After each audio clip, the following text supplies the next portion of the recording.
Here we go. 2.2, linear equations. Linear means line. They're all going to be lines. There's slope-intercept form. There's a reason this is called slope-intercept form, because you have your slope, which is m, and you have b, which is your y-intercept.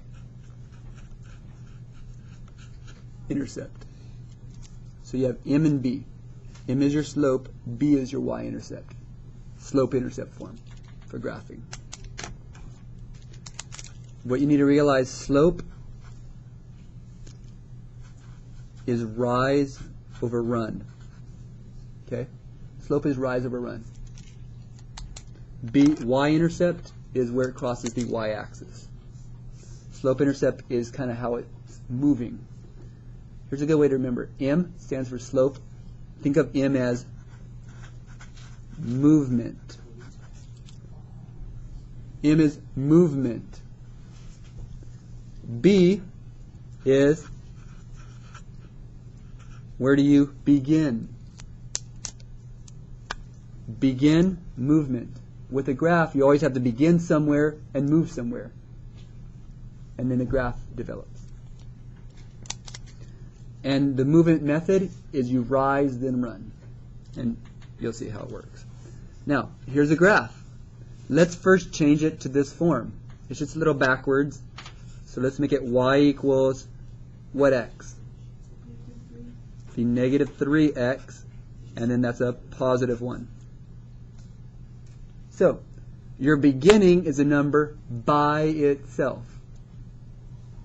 By itself, b. So we're beginning at 1. Now, why did I put the 1 on the y-axis? Well, it's called the y-intercept. Beginning on the y-intercept. And what's my movement? Well, what you got to realize, that is over 1.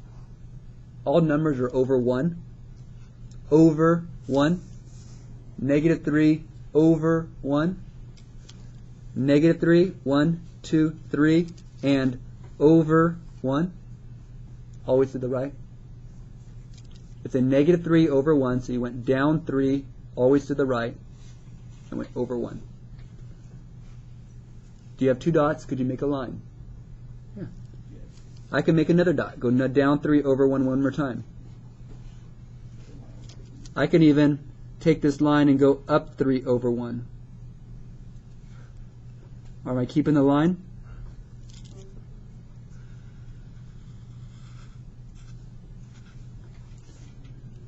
There's the graph. You began at 1, and your movement was down 3 over 1. Now, this one, is this in slope-intercept form? No. So we have to change this. So if I want this to be y equals, I first am going to minus this 3x over. That will leave me negative 2y equals negative 3x plus 4. Now, I still am not in slope-intercept form. How do I get rid of that negative 2? Divide by negative 2. Now, you divide both sides, which is the same as dividing everything. You can think of it either way. That leaves you y equals negative divided by negative is a positive. So it's 3 over 2x. And 4 divided by negative 2 is negative 2.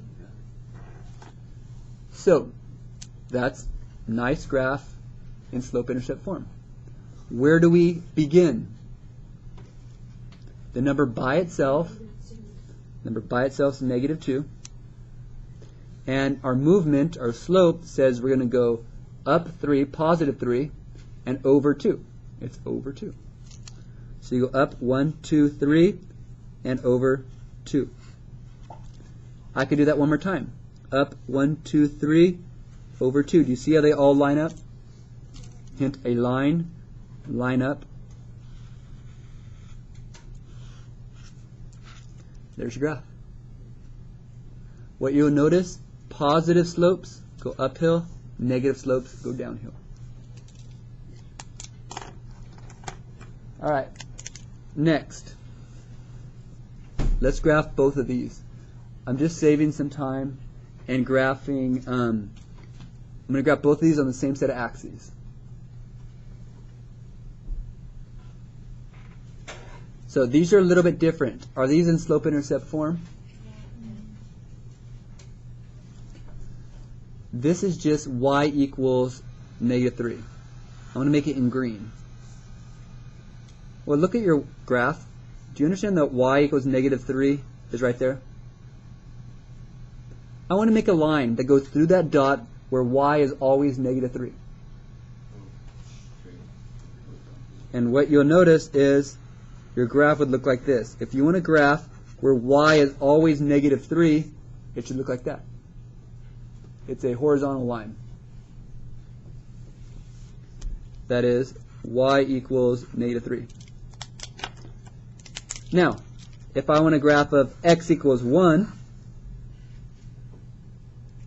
well, you go where x equals 1, and you want to make a graph where x is always 1.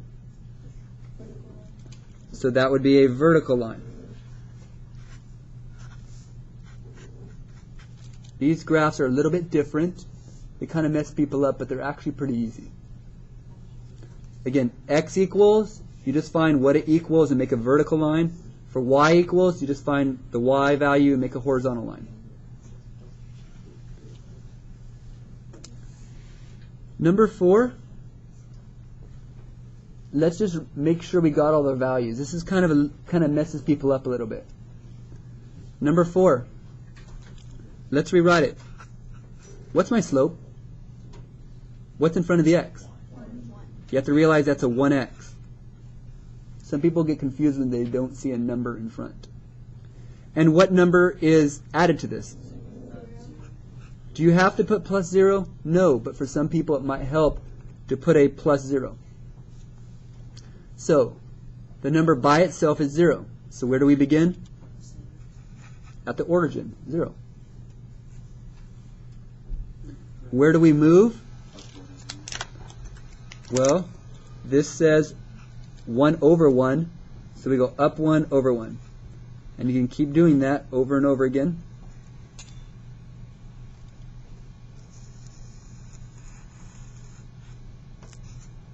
There's your graph. So when things are missing, you got to kind of think about it. Oh, it's missing a number, so we add a 0. It's missing a number in front of the x. Oh, that's 1x. Sometimes you have to add numbers to make it more obvious to you. So slope-intercept form, first put it in this form. Find your beginning, y-intercept. Find out where you move from there. It's always rise over run.